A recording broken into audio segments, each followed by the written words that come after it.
selamat pagi semuanya. Kembali lagi bersama Ibu Jelita Hutasoid dalam pelajaran biologi. Hari ini kita akan bahas metabolisme, khususnya tentang enzim. Tetap fokus, simak video berikut ini.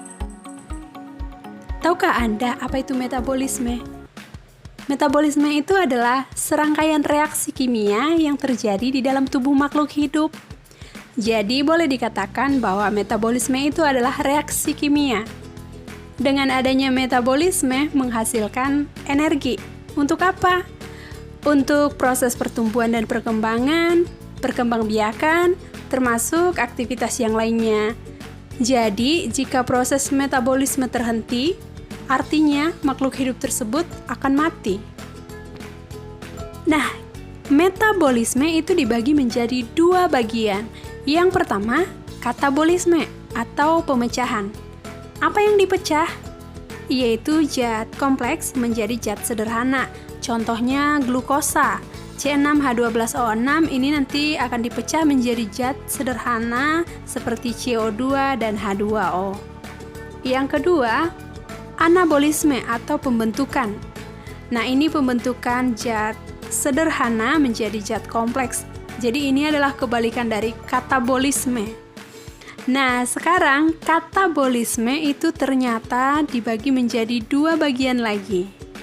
Katabolisme contohnya pada proses respirasi atau pernapasan. Ada yang namanya respirasi aerob, artinya memerlukan oksigen, contohnya glikolisis, siklus Krebs, dan transport elektron. Yang kedua, ada tanpa oksigen disebut dengan respirasi anaerob. Nah, ini bisa kita lihat contohnya pada fermentasi alkohol dan juga asam laktat. Oke, selanjutnya anabolisme juga dibagi menjadi dua bagian. Yang pertama disebut dengan fotosintesis. Nah, fotosintesis ada reaksi gelap dan juga reaksi terang. Bagian yang kedua dari anabolisme disebut dengan kemosintesis. Perlu Anda ketahui bahwa dalam proses anabolisme maupun katabolisme terdapat suatu zat yang aktif membantu. Artinya, tanpa zat tersebut, maka proses metabolisme akan berlangsung dengan sangat lambat, bahkan tidak dapat berlangsung sama sekali. Nah, zat apakah itu namanya? Zat tersebut dinamakan dengan enzim. Oke, mari kita berkenalan dengan enzim. Enzim itu boleh dikatakan dengan protein, karena memang komponen enzim salah satunya adalah protein. Nah, ini adalah contoh gambar enzim. Secara keseluruhan, enzim itu disebut dengan holoenzim. Jadi, komponen enzim atau holoenzim terdiri dari dua. Yang pertama, apoenzim atau protein. Yang kedua, kofaktor atau non-protein. Kofaktor atau non-protein itu terdiri dari dua bagian. Yang pertama, koenzim atau organik. Contoh dari senyawa organik ini ada vitamin B dan juga flavin. Yang kedua, bagian dari kofaktor adalah gugus prostetik atau anorganik. Contohnya ada ion logam dan kelompok besi belerang. Nah, perlu Anda ketahui bahwa beberapa enzim tidak memerlukan komponen tambahan. Artinya cukup dengan apoenzim aja, aktivitasnya itu udah berjalan dengan optimal. Namun, beberapa enzim yang lainnya itu memerlukan molekul non-protein, sehingga aktivitasnya boleh menjadi lebih optimal. Berikutnya kita perhatikan gambar enzim. Nah, perlu kita ketahui dari gambar enzim ini, dia memiliki sisi aktif. Nah, ini adalah sisi aktif enzim yang berfungsi sebagai tempat melekatnya substrat. Lalu, sisi lain selain sisi aktif dinamakan dengan alosterik. Alosterik ini sebagai pengatur metabolik dan juga tempat terikatnya suatu senyawa seperti inhibitor dan juga aktivator. Di kelas 11, kamu sudah belajar tentang pencernaan makanan dan di sana kamu sudah mengenal nama-nama enzim seperti laktase, protease, amilase, dan lain-lainnya. Biasanya nama enzim itu selalu diakhiri dengan ase. itu menunjukkan bahwa dia adalah enzim. Jadi, substrat yang dimaksud tadi, supaya Anda tidak bingung, contoh substrat itu adalah laktosa. Laktosa itu substrat yang pasangan enzimnya disebut dengan laktase. Contoh substrat yang lain yaitu protein dengan pasangan enzimnya disebut dengan protease. Dan masih banyak lagi substrat yang lainnya dengan enzim yang berbeda-beda. Selanjutnya, sifat enzim. Sifat enzim yang pertama, enzim itu merupakan protein karena komponen enzim itu salah satunya protein. Jadi enzim ini memiliki ciri-ciri yang mirip dengan protein. Yang kedua bersifat biokatalisator, terdiri dari dua kata, bio dan katalis. Bio artinya hidup, molekul hidup, dalam hal ini artinya sel. Katalis mempercepat, jadi biokatalisator itu mempercepat reaksi. Sifat yang selanjutnya tidak ikut bereaksi, jadi dia hanya mempercepat reaksi saja. Sifat yang selanjutnya merupakan termolabil, artinya gimana? Jadi enzim itu pada suhu mil, dia akan terjadi koagulasi, artinya penggumpalan. Kemudian pada suhu tertentu di atas 40 derajat Celcius, terjadi denaturasi, artinya kerusakan enzim. Sifat yang selanjutnya, dia mampu bekerja bolak-balik atau reversible.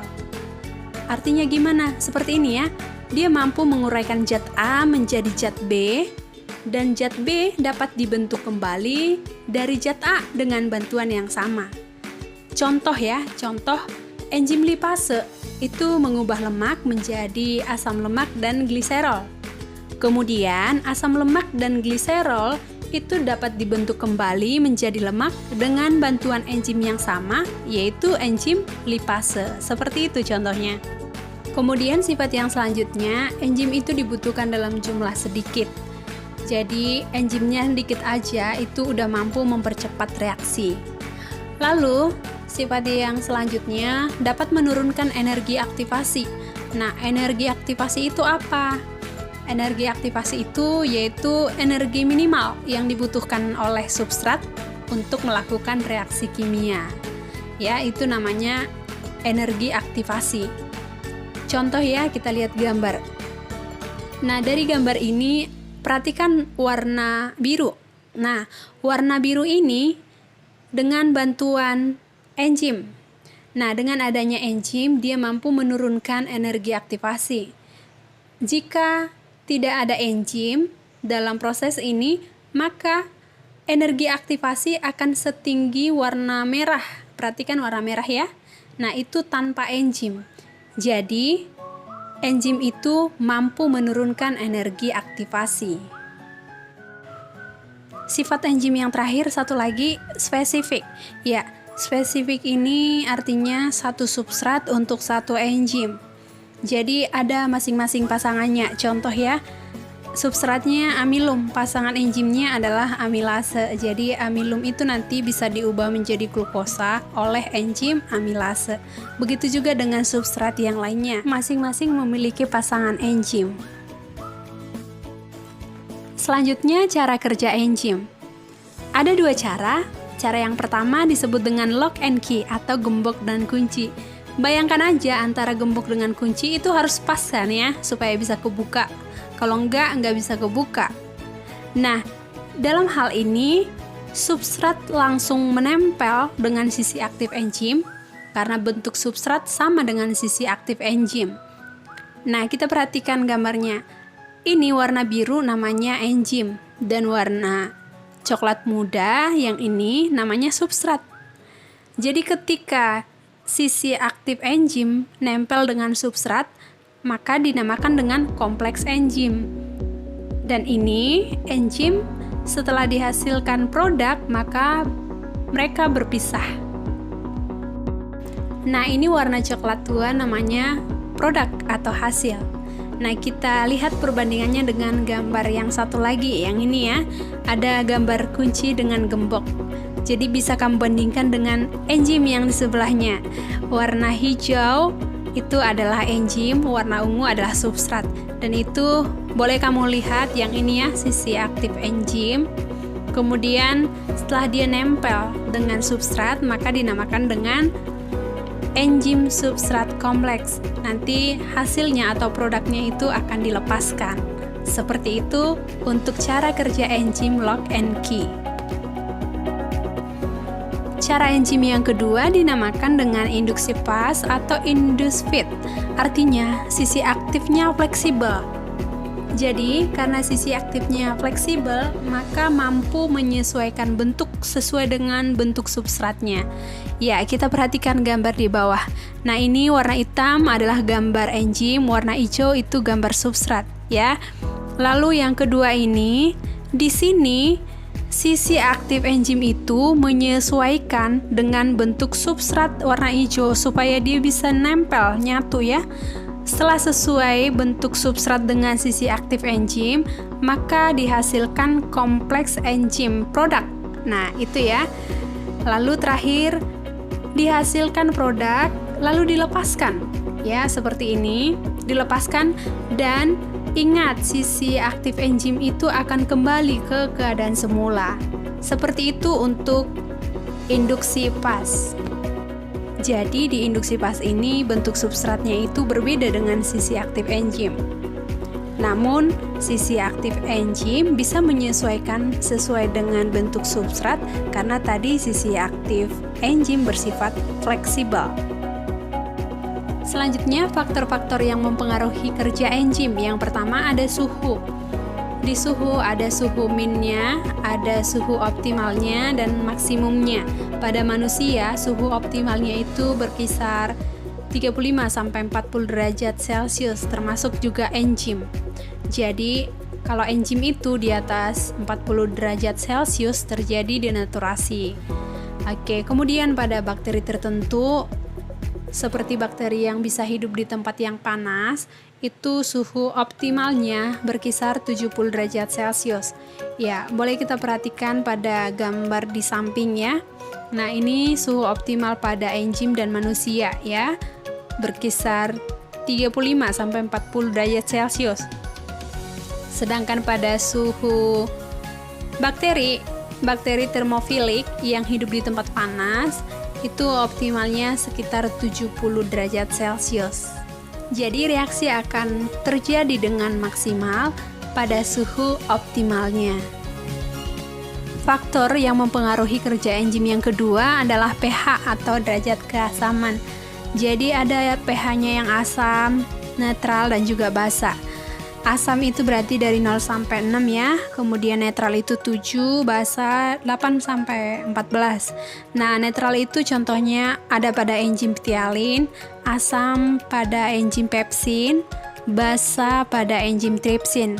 Nah, masing-masing enzim ini udah kita bahas di kelas 11. Nah, coba kita lihat gambar di samping ini. Oke, nah ini masing-masing enzim memiliki pH optimal. Ya, jadi pH optimal itu pH yang terbaik ya. Dia juga memiliki pH minimum dan juga pH maksimum. Yang ketiga, konsentrasi enzim. Nah, di sini terdapat perbandingan lurus antara enzim dengan aktivitas reaksi suatu enzim. Jadi semakin besar konsentrasi enzim, semakin cepat suatu reaksi itu. Jadi jika konsentrasi enzim diperbesar 2 kali, maka reaksi juga 2 kali lebih cepat. Nah, bisa kita lihat pada grafik di bawah ini ya. Yang bawah konsentrasi enzim, ke atas kecepatan reaksinya. Oke. Yang keempat, konsentrasi substrat.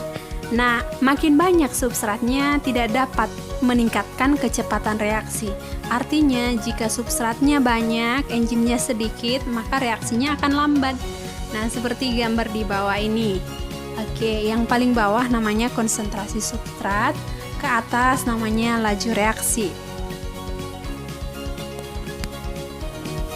Yang kelima, air. Air itu memegang peranan penting untuk memicu aktivitas suatu enzim. Masih ingat kan kalau biji yang kering itu tidak terdapat aktivitas enzim. Tapi begitu kita direndam ke dalam air, maka nanti akan mengaktifkan hormon gibberellin. sehingga terdapat aktivitas metabolisme. Seperti gambar di bawah ini, bijinya direndam dulu lalu nanti bisa dia tumbuh. Yang keenam ada aktivator. Aktivator itu maksudnya molekul yang mempermudah ikatan antara enzim dengan substratnya. Contohnya ada ion klorida bekerja pada enzim amilase. Yang ketujuh, inhibitor atau penghambat. Nah, inhibitor itu ada dua jenis. Yang pertama, inhibitor kompetitif. Namanya juga kompetitif ya, kompetisi, persaingan. Nah, siapa yang bersaing? Yang bersaing itu substrat dengan inhibitor. Dalam hal apa? Dalam hal menempati sisi aktif enzim. Jadi, inhibitor kompetitif itu inhibitor yang bersaing langsung dengan substrat untuk mendapatkan sisi aktif enzim. Kenapa mereka bisa bersaing? Karena inhibitor yang terikat pada sisi aktif mirip dengan bentuk molekul substrat. Jadi inhibitor kompetitif itu dapat diatasi dengan penambahan konsentrasi substrat. Nah, bisa kita lihat pada gambar ini ya. Oke, yang ini gambar substrat, yang ini inhibitor kompetitif, dan ini adalah gambar enzim. Jadi ketika inhibitor nempel dengan sisi aktif enzim, maka tentu akan menghalangi substrat. Seperti itu. Inhibitor yang kedua dinamakan dengan inhibitor non-kompetitif. Nah, di sini inhibitornya nempel pada sisi lain, tapi bukan pada sisi aktif ya. Namun, itu dapat mengakibatkan substratnya terhambat atau reaksinya sangat lama. Jadi, inhibitor di sini yang non-kompetitif itu tidak bersaing langsung untuk menempati sisi aktif enzim. Inhibitor ini itu menyebabkan sisi aktif berubah sehingga tidak dapat berikatan dengan substratnya. Dan inhibitor non-kompetitif tidak dapat dipengaruhi oleh konsentrasi substrat. Nah, sekarang kita perhatikan gambar untuk inhibitor non-kompetitif. Nah, yang ini gambarnya ya, warna hijau itu substrat, warna pink itu enzim.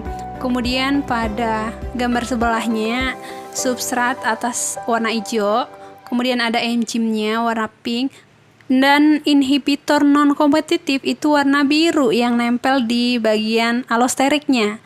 Nah, itulah inhibitor non-kompetitif. Nah, sebagai kesimpulan, ini faktor-faktor yang mempengaruhi kerja enzim. Yang pertama ada suhu, pH, konsentrasi enzim, konsentrasi substrat, air, aktivator, dan inhibitor. Demikian pembelajaran kita hari ini, semoga bermanfaat dan mudah kamu pahami. Sampai jumpa di materi video selanjutnya.